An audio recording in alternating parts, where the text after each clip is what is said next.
What did you miss out on while you were young that you were able to make up for when you got older? What you didn't do when you were young but did when you got older? Write in the comments what you think about it.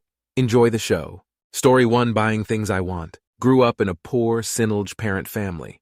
Most of my childhood was seeing cool shit and wishing I had whatever it was. The only real toys I had was my collection of G.I. Joes, the small 1980s edition. And I only got that because one of my older cousins was moving out of his parents' house and was getting rid of stuff. Nowadays, if there is something I want and all my bills are paid, I'll buy it. Though now it's not really toys, I'm more into buying fishing gear or computer parts. Story 2. I had a stressful, restrictive childhood with a narcissist father who would lose his temper all the time to control his family, and an emotionally immature mother. I missed out on being able to sleep and sit peacefully in my home. I have that now. I don't really care about living in a tiny place as long as it's all mine, and I can exist without the anxiety and fear that someone will bully me and threaten to kill me at any moment. Story 3. Pizza and ice cream for breakfast. Did that once in college and never actually wanted to again. Video games? These I love. I still only play a few games, but the media is awesome. I love video games as a storytelling medium too. I'm a big nerd, so I love lore.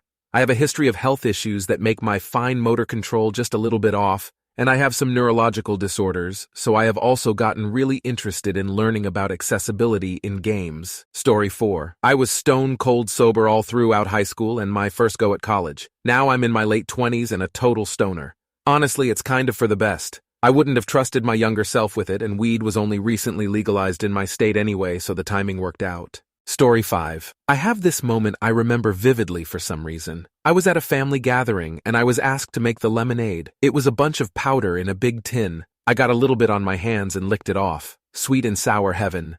I took a few spoonfuls from the tin before my parents scolded me.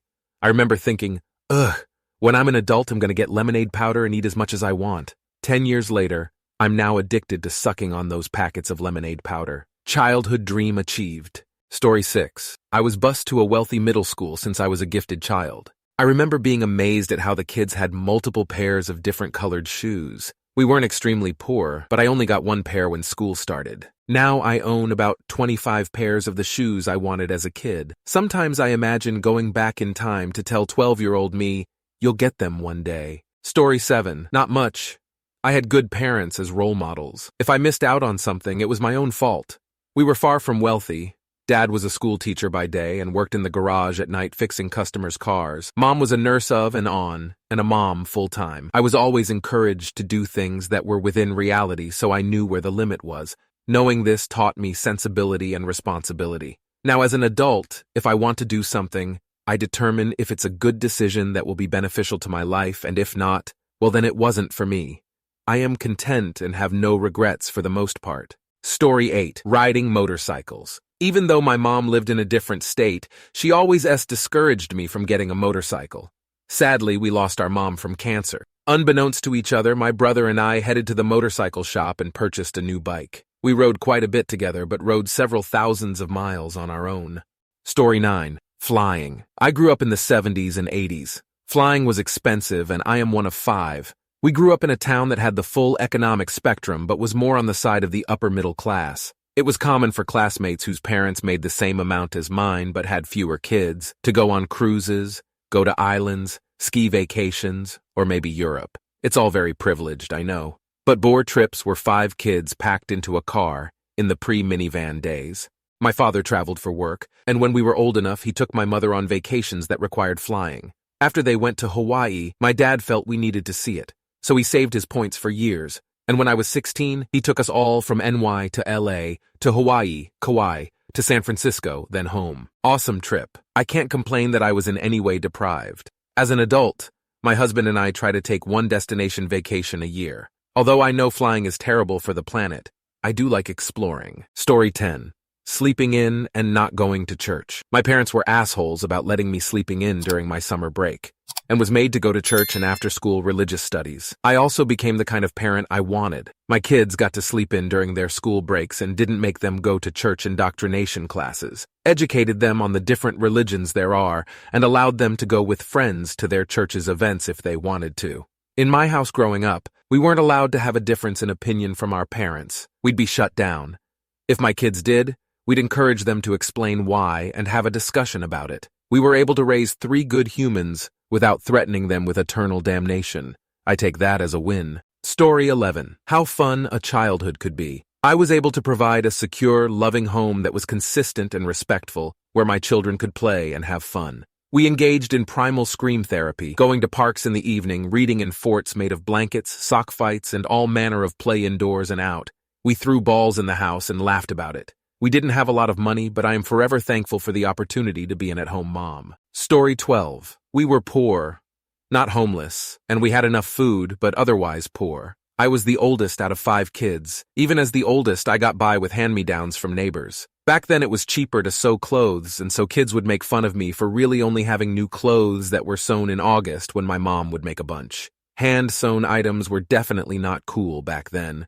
And my parents couldn't even afford the thrift store. I was 16 and started saving babysitter money to buy my own clothing. My spouse and I worked really hard in school, and we make very, very good salaries now, above $250K/year. I tend to not buy a lot of clothing, but I wear a lot of North Face pants, shorts, and splurge on manufacturers that have premium fabrics, Lulu bras, and workout gear. Growing up, I would have never dreamed of being able to wear a pair of $100 name brand North Face pants. I still don't buy a lot of clothes, but when I do, they are high quality. Story 13. Stressless travel. Any going out with my parents was a huge pain. Something always went wrong and had to be fixed, and it was an emergency, even if it wasn't. Someone's hair was messy. = everyone stop right now and you go fix that. Hotel coffee was crummy. = day ruined. Anyway, I turned 18 and got a summer job and traveled the world for a few years.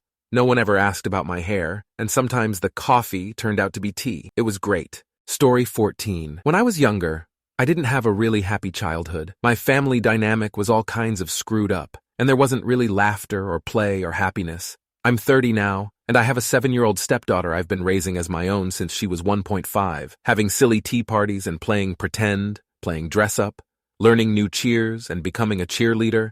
All of those things aren't happy memories for me, but I get to rebuild them with her. And boy, what an amazing gift. Amazing.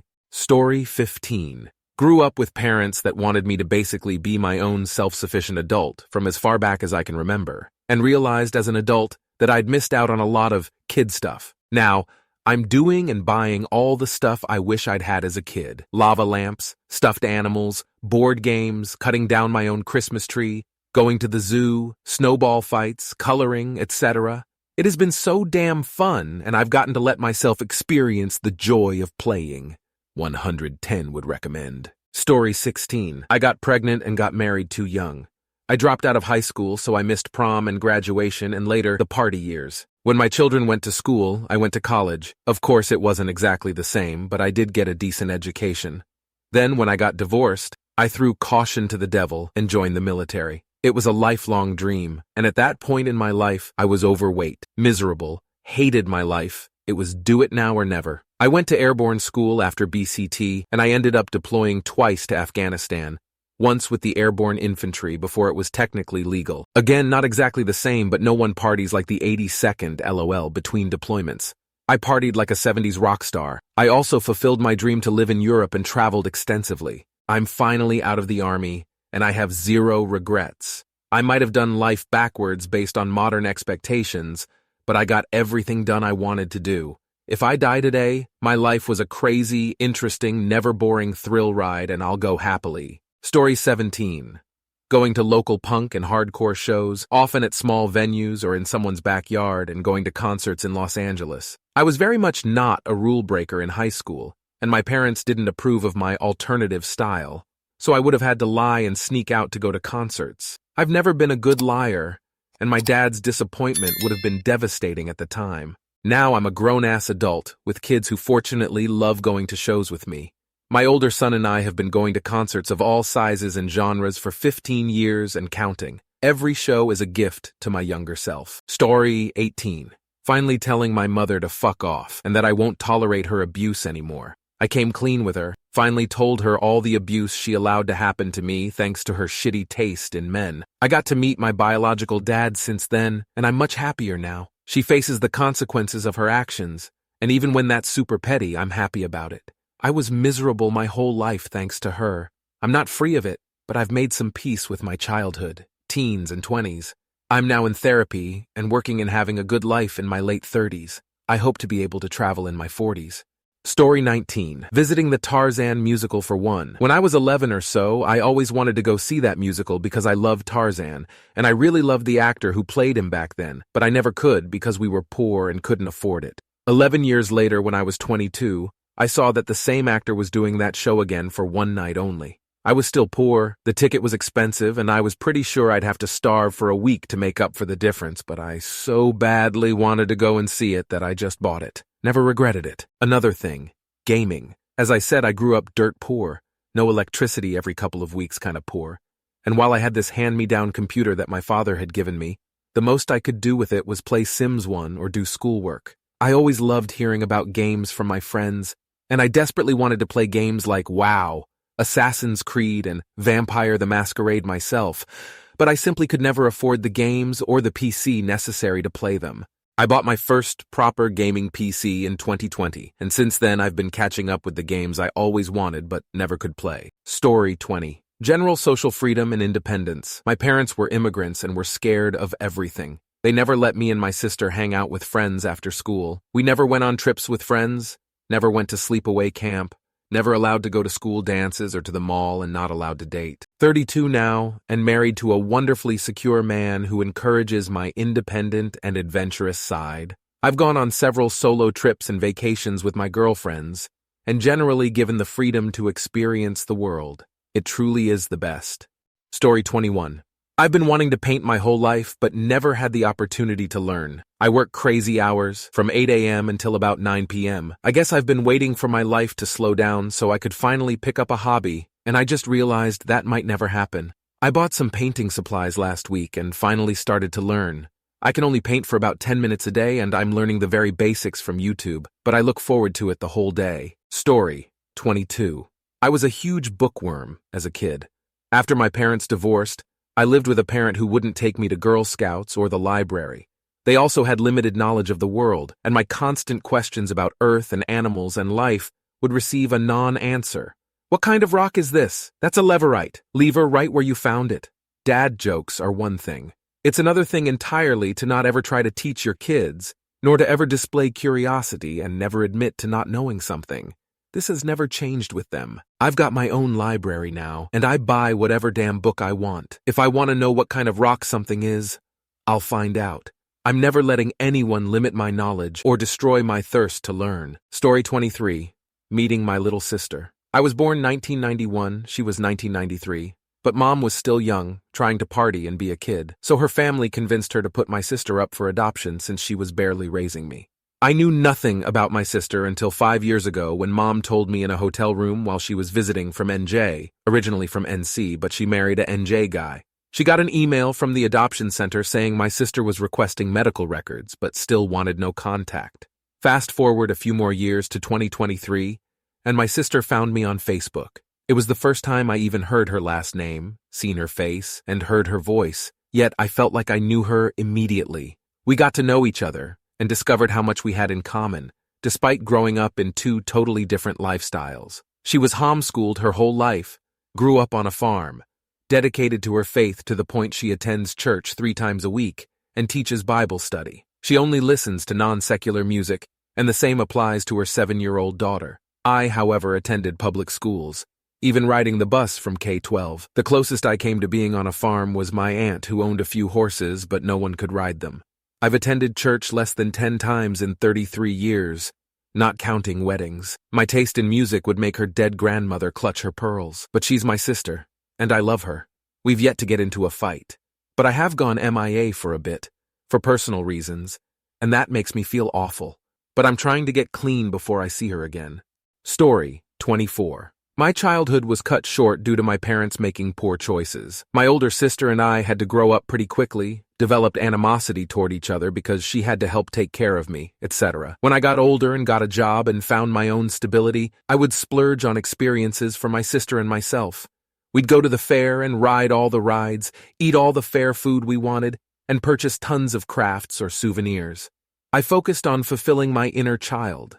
I missed out on being able to join sports teams in school and my 8th grade dance because we just didn't have the money. I found an amazing mentor slash friend slash mother figure. She had a horse and taught me how to ride. Suck it! Middle school basketball team. I'm an equestrian now. As far as making up for dances, my circle of great friends would put together tea parties, and we'd dress up all fancy and act posh, and then put on music and dance in the living room or the backyard in our pretty dresses. Now, at almost 30 years old, I'm becoming the person I needed when I was younger for my friends' kids. It really does take a village. Story 25. I was adopted, and my parents, I believe, had buyer's remorse pretty quickly, so it was pretty business transaction-y growing up with them as an only child. When I got married as an adult, my ex-husband's family showed me that families do love each other. I assumed that everyone was pretending at their homes like my parents did, and that familial love was a not real, just something that was on TV. It was kind of cool to see and be a part of for a little while. Story 26. Freedom and having a safe space. I grew up with a violent, paranoid, schizophrenic father that was also a big machista. Couldn't bring friends over because he would try to force them to join his cult. When angry, he would restrict basic necessities like food, water, etc. I wasn't allowed to be a kid because I was constantly in fear since he also tried to end my life. My whole family was afraid of him. I now live in a completely different area, US, from my home country. Have a great job that pays super well, and finally have a safe space where I am not constantly living in fear. I realized that I was finally safe recently when I was sitting outside and everything was so peaceful I couldn't stop crying because I never felt this calm before. My mother, brother, and grandfather followed me a few months after, so now we are all safe and can enjoy our freedom. Story 27. A lot of classically teenage social experiences like drunken house parties, going to prom, dating, concerts, etc. I was horribly anxious and bullied, found it hard to make friends, and incredibly closeted about being trans, too uncomfortable in my own skin to think these things were possible.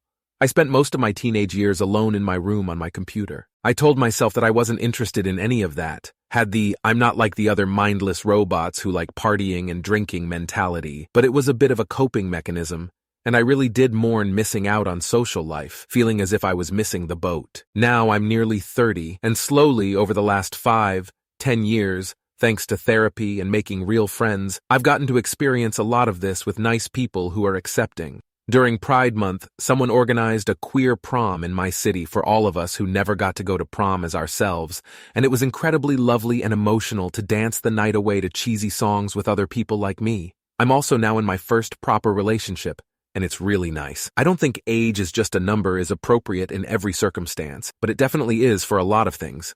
I'm so much happier now than I was 10 years ago. Thank you very much for watching. If you liked the video, like it. Be sure to write comments and share your stories.